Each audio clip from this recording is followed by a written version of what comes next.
What did it actually take to outfit a German soldier in the Second World War? Today we are breaking down the complete, historically accurate combat loadout of a standard World War II German Heer infantryman. We will analyze the exact primary weapons, survival gear, and uniform components issued to the frontline Lanzer. Let's begin our analysis first. Let's examine the Karabiner 98K. This was the standard issue bolt-action rifle for the German infantrymen. It proved highly reliable and accurate across all combat theaters. The weapon fired a powerful cartridge and formed the backbone of squad-level tactics. Millions of these rifles were produced throughout the conflict. Its robust design made it a defining symbol of the German Heer. Next, we have the 7.92 x 57mm Mauser ammunition. This was the primary caliber used for the standard Kar 98K rifle. A standard combat loadout consisted of exactly 60 rounds per rifleman. These rounds were pre-loaded onto 5-round stripper clips for rapid reloading under fire.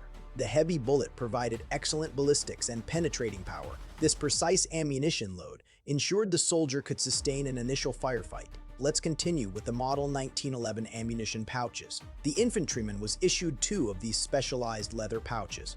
Each pouch featured 3 distinct vertical compartments. Within each compartment, the soldiers stored 2 5-round stripper clips. This meant each pouch held exactly 30 rounds, totaling 60 rounds across the belt.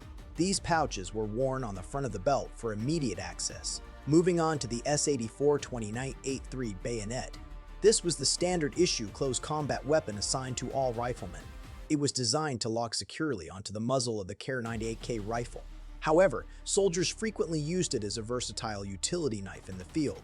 The blade was robust, featuring a distinct fuller down the side. It remained a mandatory piece of kit from the beginning to the end of the war. Next up is the Model 24 steel hand granate, or the Model 39A hand granate.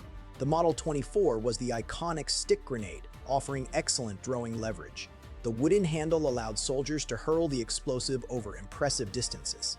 Alternatively, the Model 39 egg grenade was much smaller and easier to carry in pockets. Both utilized a friction primer ignition system rather than a standard pin. These explosives were vital for clearing trenches and fortified positions. Let's look at the Walther P38, or Luger P-Surette pistol. It is important to note these were not issued to standard riflemen.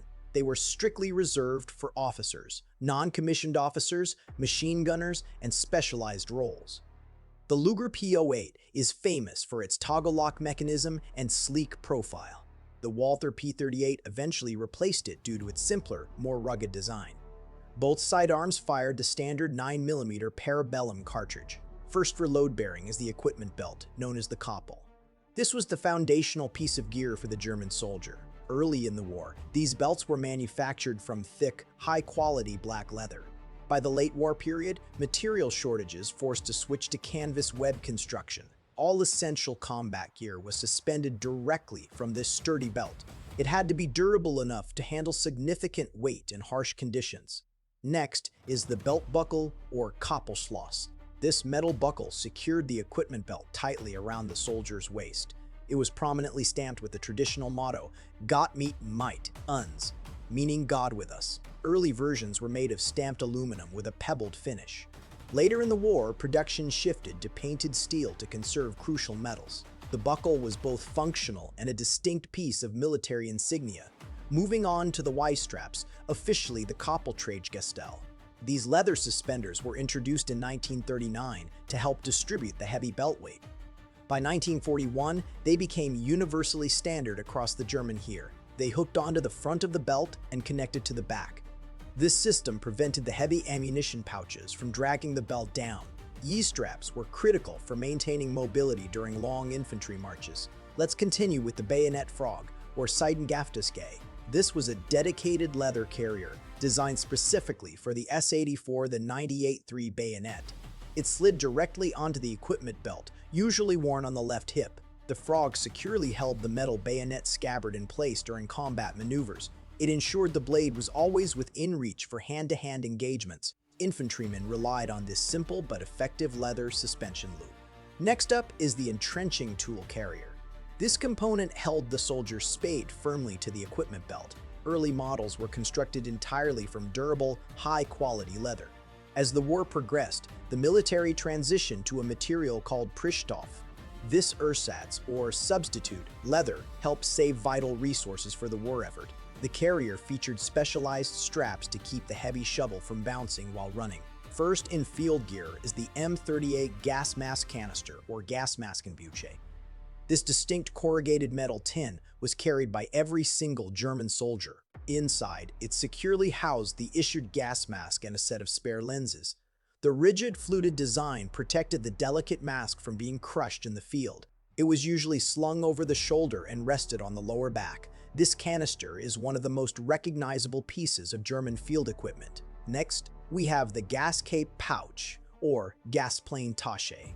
This small pouch was made from a specially treated, rubberized cloth. It contained an anti-gas cape designed to protect against chemical blister agents.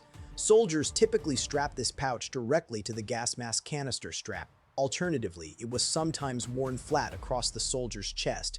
It was a mandatory survival item despite chemical weapons rarely being used on the battlefield. Moving on to the M31 Canteen, or Feldflasche 31.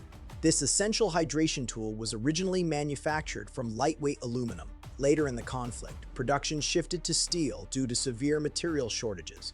It was covered in a heavy felt material to help insulate the drinking water. A drinking cup, made of either aluminum or bakelite, was strapped directly to the top. The canteen clipped securely to the bread bag for easy access. Let's look at the bread bag, or Bratbeutel 31. This was a versatile canvas bag worn on the right rear hip. Despite its name, it carried much more than just daily food rations. Soldiers used it to store their rifle cleaning kits, spare ammunition, and personal items. It featured loops and D-rings used to attach the canteen and mess kit. The bread bag was an indispensable catch-all container for the frontline infantrymen. Next is the entrenching tool, known as the Schanzug. Infantrymen were initially issued a straight, fixed-blade spade called the Kleinschanzog. Later in the war, the more versatile folding spade, or Klapspaten, was introduced. This tool was absolutely vital for digging defensive foxholes and trenches. In desperate close-quarters combat, it also doubled as a brutal melee weapon. The shovel was worn tightly secured to the equipment belt on the hip. Let's begin the cooking gear with the M31 mess kit, or Kopfgeschirr 31. This two-piece cooking pot was essential for hot meals on the front line. The top lid featured a folding handle and doubled as a shallow frying pan. Originally made of aluminum, it was later stamped from cheaper steel. Soldiers usually strapped the mess kit directly to the outside of the bread bag. It could also be attached to the canvas assault A-frame on the back. Next, we have the Esbit folding stove. This was a remarkably small, pocket-sized field stove used by the troops. It operated by burning small, solid hexamine fuel tablets. While often a personal purchase or acquired via field canteens, it was ubiquitous. Soldiers relied on it to quickly boil water or heat up tinned rations. Its compact folding design made it perfectly suited for rough infantry conditions. First for shelter is the Zeltbahn 31. This was a highly versatile triangular shelter quarter and poncho. It was printed in the distinct geometric splitter tarn, or splinter, camouflage pattern. A single soldier could wear it as a camouflaged rain poncho to stay dry. When combined with three others, it formed a complete four-man pyramid tent. The Zeltbahn was a revolutionary piece of multi-purpose military field gear. Next is the tent accessories pouch, or Zeltzubecher. This was a small, unassuming cloth bag carried by the soldier. It contained the necessary hardware to erect the Zeltbahn shelter. Inside were two interlocking wooden tent poles and two metal tent pegs. It also included a guy rope to secure the tent against the wind. This kit allowed the infantry squad to quickly build shelters in harsh weather. Let's move to uniforms, starting with the field tunic or Feldbluse. This was the primary combat jacket worn by the German infantrymen. Several models existed, notably the M36, M40, M42, and the late war M44. Early models featured pleated pockets and a distinct dark green collar. As the war dragged on, the design was simplified to speed up mass production. The tunic provided basic warmth and featured internal suspenders for belt support. Next up are the field trousers, or Feldhosen. In the pre-1940 period, these trousers were issued in a distinct Steingrau, or stone gray, color. From 1940 onwards, they were manufactured in the standard Feldgrau to match the tunic.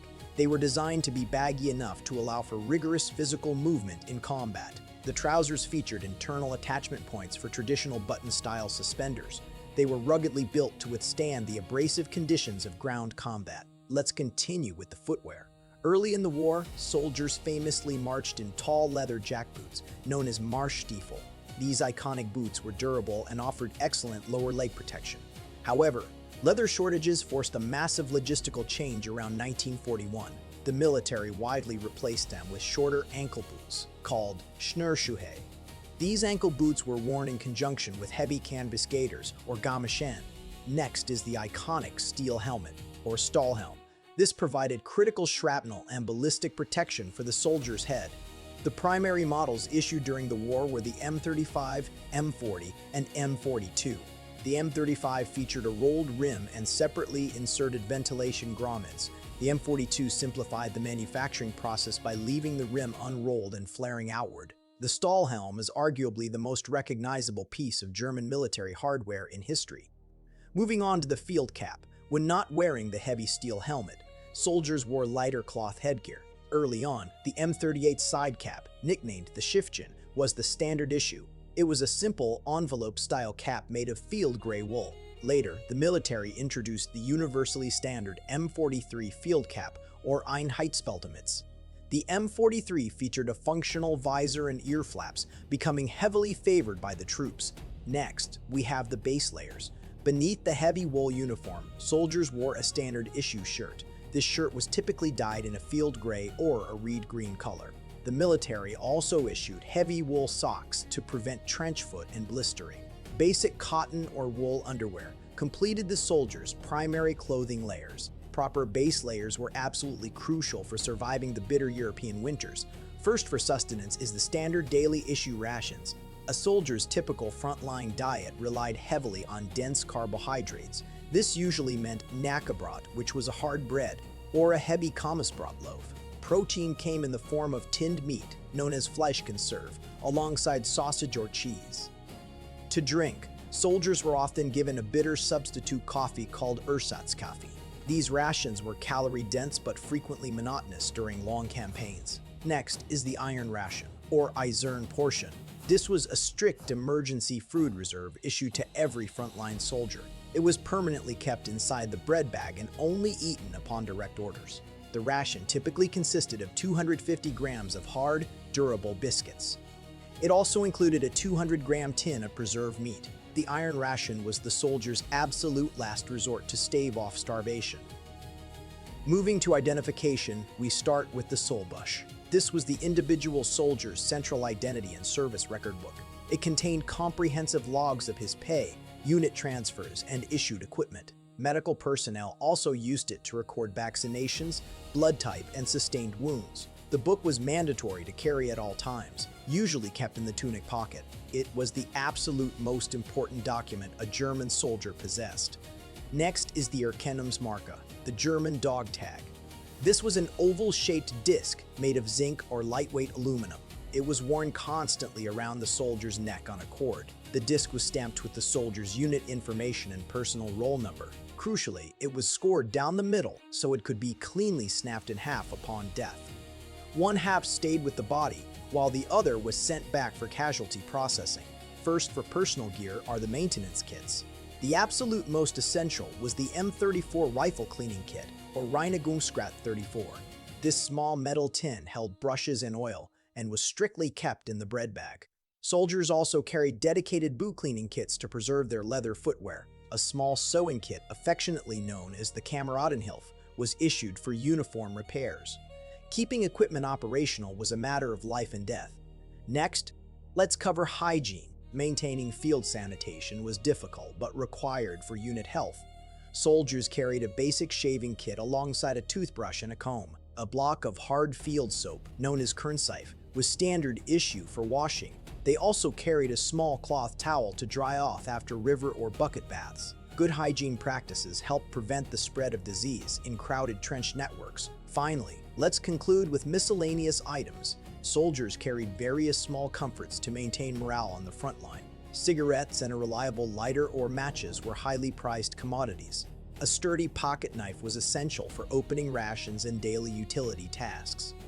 Soldiers carefully guarded letters and photographs from home, alongside small notebooks and pencils. These tiny personal items connected the combat infantryman back to their civilian life. To conclude our analysis, the combat gear of the World War II German Heer infantryman reveals the stark reality of frontline logistics. Each piece of equipment, from the Karabiner 98 Kai to the multi-purpose Zeltbahn, was originally engineered for maximum combat efficiency. However, as our breakdown shows, the timeline of this gear clearly traces the logistical decline of the German military through the forced adoption of ersatz materials. Understanding this exact, historically accurate loadout provides a vital window into the daily operational reality of the standard Lancer. Let's turn this historical analysis over to you. Which specific piece of German field equipment do you believe was the most critical for survival on the battlefield? Let me know your detailed thoughts in the comments section below so we can continue this discussion. If you found this historical breakdown valuable, please hit the like button and subscribe to the channel for more expert military analyses. Until next time, keep studying the past and thank you for watching.